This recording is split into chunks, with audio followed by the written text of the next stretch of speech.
कपसदा गांव में यादें हैं, बच्चों की हंसी, मंदिर की घंटी। यहाँ रात के वक्त अकेला मत चलना। तुम सिर्फ अपनी परछाइयों से नहीं बल्कि पुरखों की रूहों से भी टकराओगे।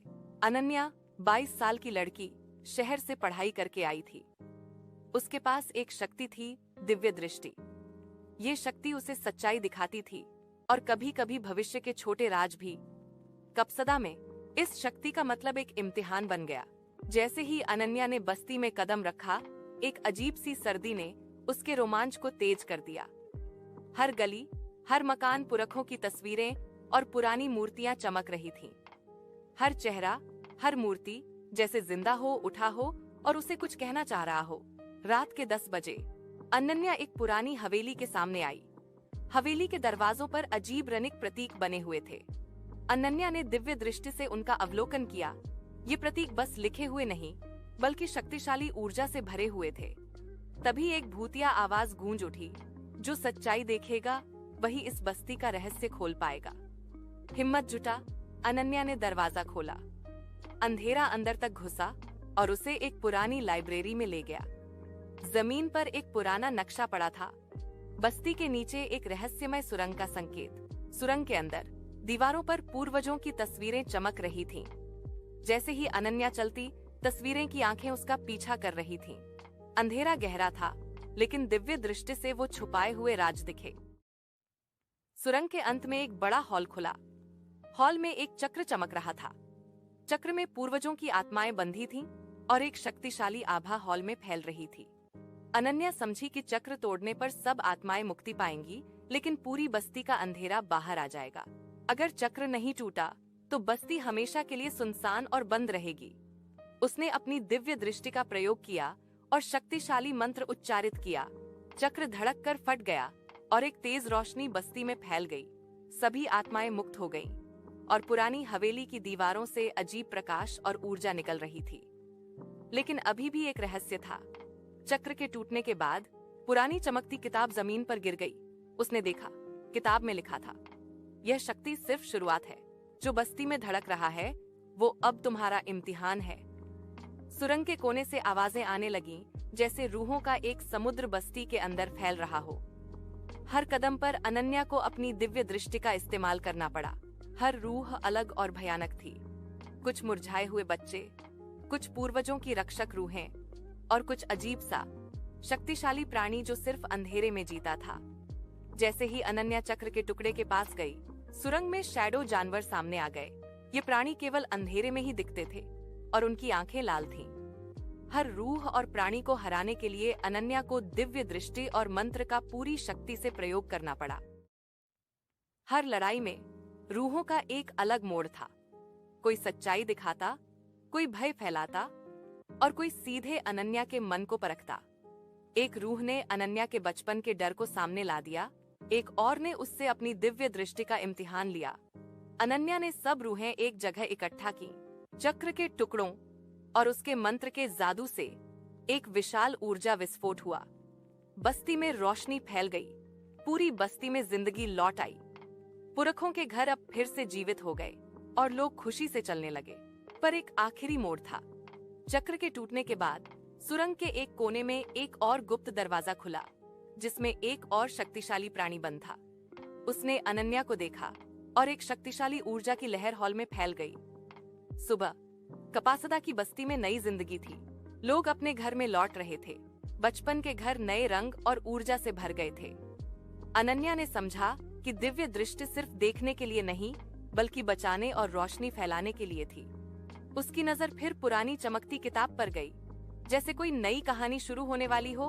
अनन्या मुस्कुराई और सोची, कपासदा की बस्ती अब सिर्फ पुरखों की नहीं, मेरी भी है, और यह कहानी सिर्फ शुरुआत है।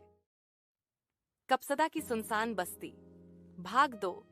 रहस्यमय द्वार। चक्र के टूटने के बाद सुरंग के एक कोने में एक भारी पुराना लोहे का दरवाजा खुला।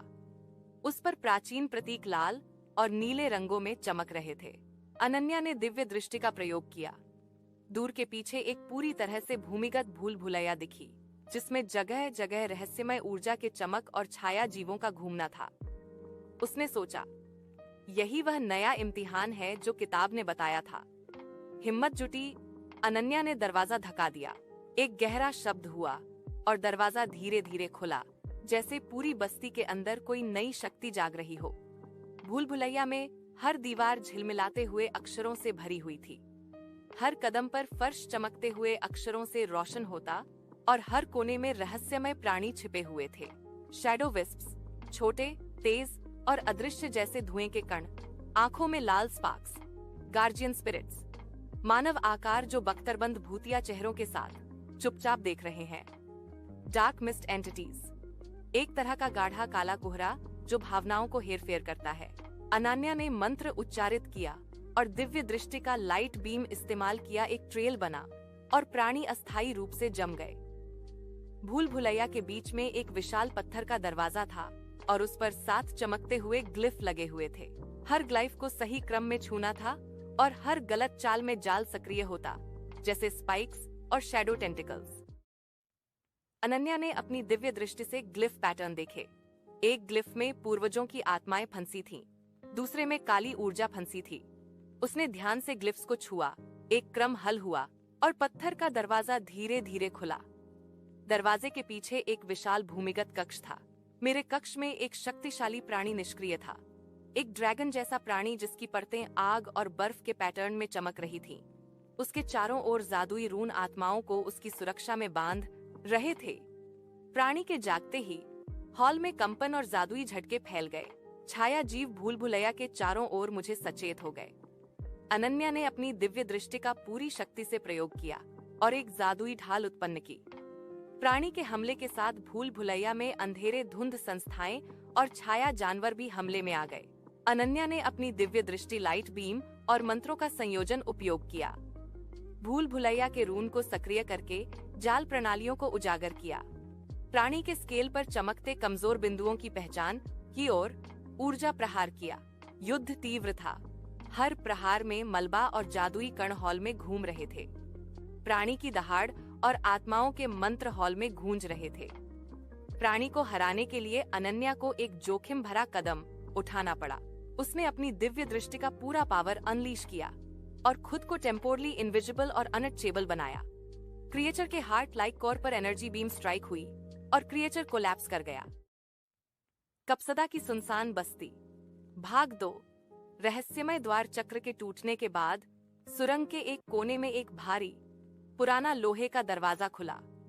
उस पर प्राचीन प्रतीक लाल और नीले रंगों में चमक रहे थे। अनन्या ने दिव्य दृष्टि का प्रयोग किया। दूर के पीछे एक पूरी तरह से भूमिगत भूल भुलैया दिखी, जिसमें जगह जगह रहस्यमय ऊर्जा के चमक और छाया जीवों का घूमना था। उसने सोचा, यही वह नया इम्तिहान है जो किताब ने बताया था। हिम्मत जुटी, अनन्या ने दरवाजा धक्का दिया। एक गहरा शब्द हुआ और दरवाजा धीरे धीरे खुला, जैसे पूरी बस्ती के अंदर कोई नई शक्ति जाग रही हो। भूल भुलैया में हर दीवार झिलमिलाते हुए अक्षरों से भरी हुई थी। हर कदम पर फर्श चमकते हुए अक्षरों से रोशन होता और हर कोने में रहस्यमय प्राणी छिपे हुए थे। शैडो विस्प्स, छोटे, तेज और अदृश्य जैसे धुएं के कण, आंखों में लाल स्पार्क्स। गार्जियन स्पिरिट्स, मानव आकार जो बख्तरबंद भूतिया चेहरों के साथ चुपचाप देख रहे हैं। डार्क मिस्ट एंटिटीज, एक तरह का गाढ़ा काला कोहरा जो भावनाओं को हेरफेर करता है। अनन्या ने मंत्र उच्चारित किया और दिव्य दृष्टि का लाइट बीम इस्तेमाल किया। एक ट्रेल बना और प्राणी अस्थायी रूप से जम गए। भूल भुलैया के बीच में एक विशाल पत्थर का दरवाजा था और उस पर 7 चमकते हुए ग्लिफ लगे हुए थे। हर ग्लाइफ को सही क्रम में छूना था और हर गलत चाल में जाल सक्रिय होता, जैसे स्पाइक्स और शैडो टेंटिकल्स।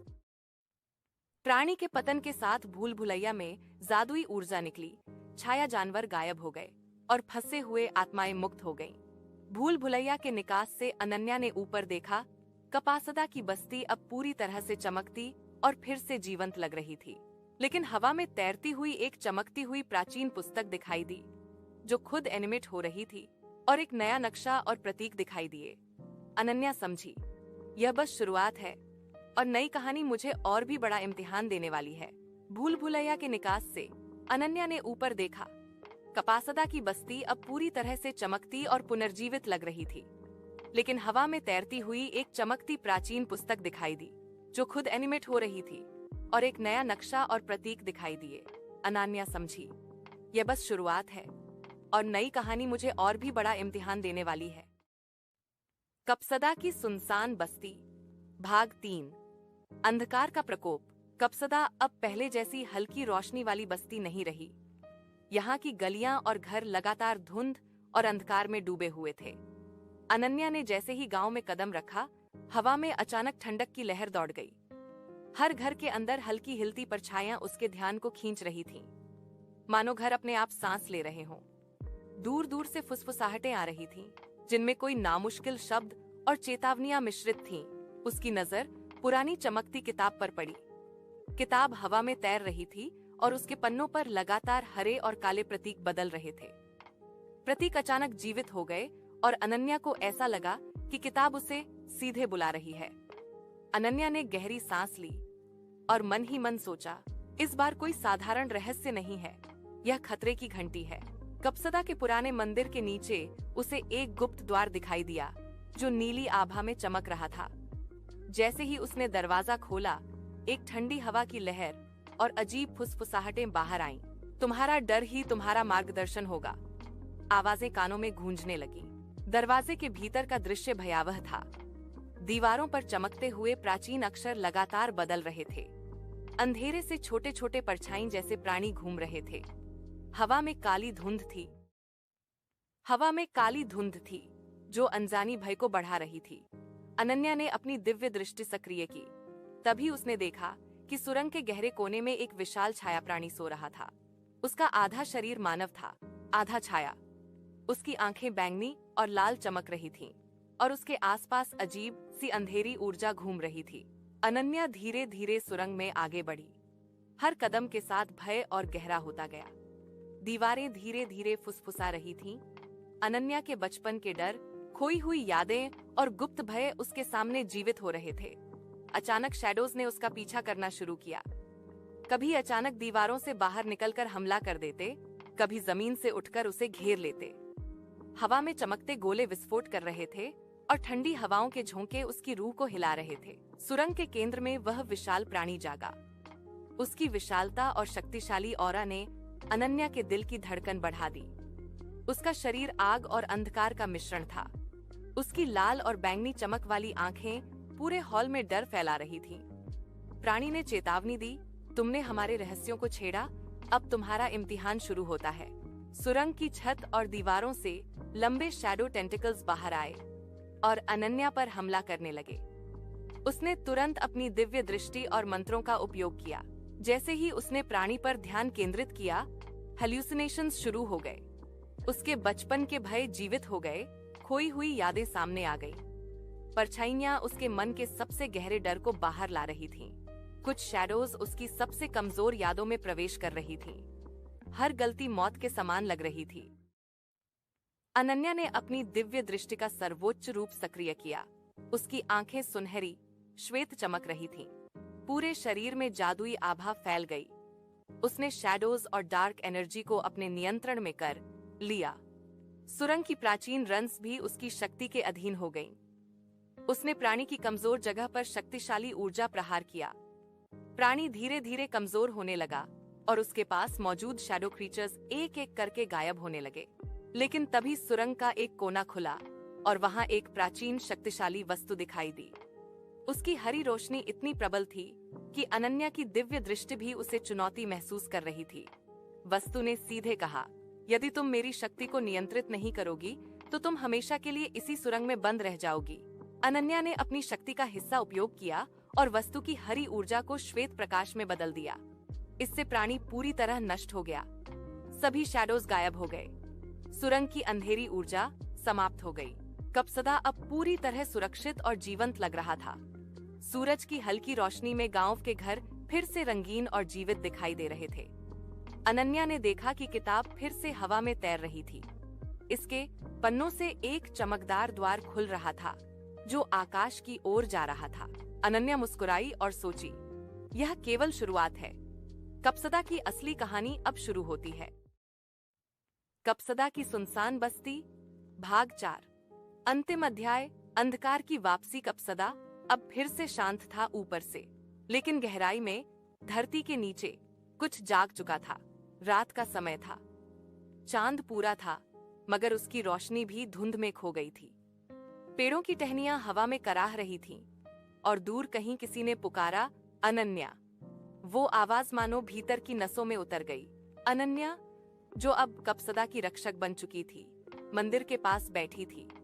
उसके सामने वही चमकती किताब थी जो पिछले युद्ध के बाद फिर से शांत लग रही थी। पर उस रात किताब के पन्ने अपने आप खुलने लगे। पन्नों पर अक्षर खुद को जलाने लगे और वहां एक वाक्य उभरा, अंधकार कभी मिटता नहीं, वह रूप बदलता है।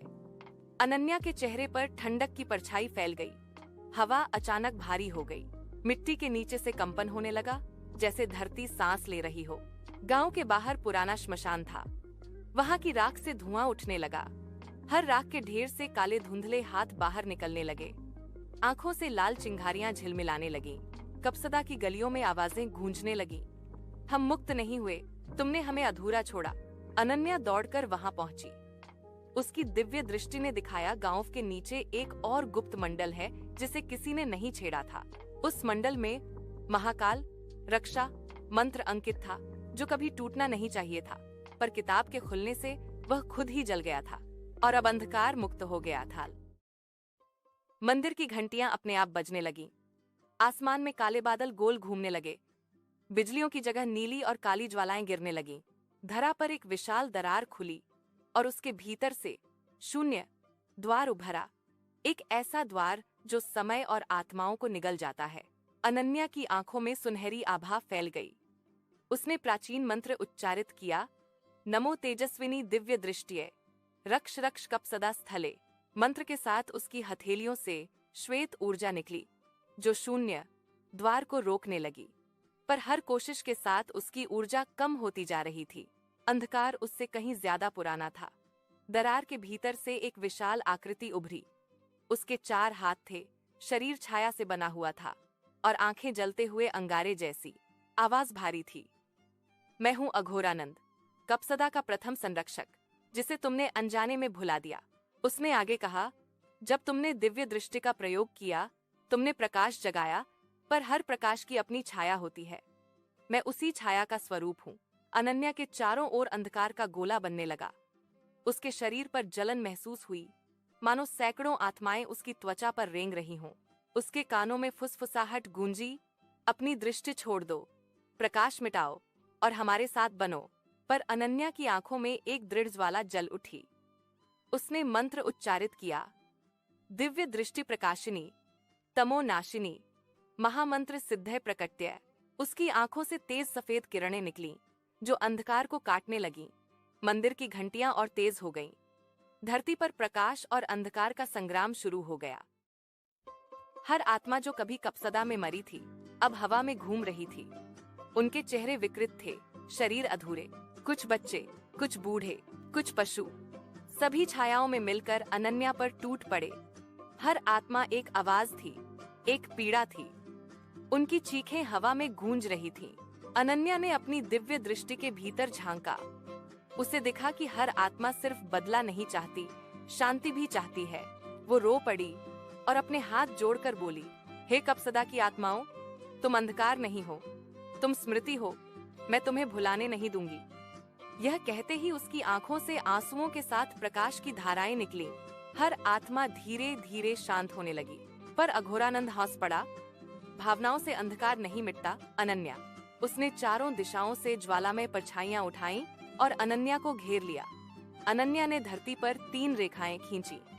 प्रथम रेखा रक्षा, दूसरी प्रकाश, तीसरी सत्य। और वह बोली, जो सत्य से भागे वह कभी जीवित नहीं रह सकता। तीनों रेखाओं से प्रकाश उठा और अघोरानंद पर गिरा। अंधकार ने गर्जकर जवाब दिया, अंधकार को कोई प्रकाश नहीं निगल सकता, क्योंकि मैं हर प्रकाश की जड़ हूँ। पूरा कपसदा थरथराने लगा। पेड़ धरती में समाने लगे, घरों की दीवारें पिघलने लगीं, लोगों की छायाएं उनसे अलग होकर जीवित रूप लेने लगीं। अनन्या ने अपनी अंतिम शक्ति जुटाई। उसने अपनी आंखें बंद की और एक ऐसा मंत्र बोला जिसे कभी किसी ने नहीं सुना था, सर्वलोक संहारिणी शक्ति देही तेजस्विनी नाशय तमस समूहम। अचानक आकाश में सुनहरा विस्फोट हुआ। धरती और आकाश एक पल के लिए ठहर गए। अंधकार चिल्लाया, नहीं। अघोरानंद धीरे धीरे राख में बदल गया और राख हवा में विलीन हो गई। सुबह की पहली किरण कपसदा पर पड़ी। गांव फिर से जगा। पेड़ हरे थे, दीवारें ठोस और हवा में हल्की खुशबू थी। अनन्या मंदिर के सामने खड़ी थी, थकी हुई मगर शांत। किताब उसके सामने फिर से तैर रही थी। अब उसके पन्ने बंद थे। उसने धीरे से कहा, अब बस शांति। किताब ने अंतिम बार चमक बिखेरी और मिट्टी में समा गई। दूर क्षितिज पर सूरज की रोशनी में एक क्षण को मानो किसी ने फिर से उसका नाम पुकारा, अनन्या। वो मुस्कुराई और धीरे धीरे मंदिर की ओर चली गई, जहां घंटियों की गूंज में अब कोई डर नहीं था, सिर्फ कपसदा का नया जीवन था।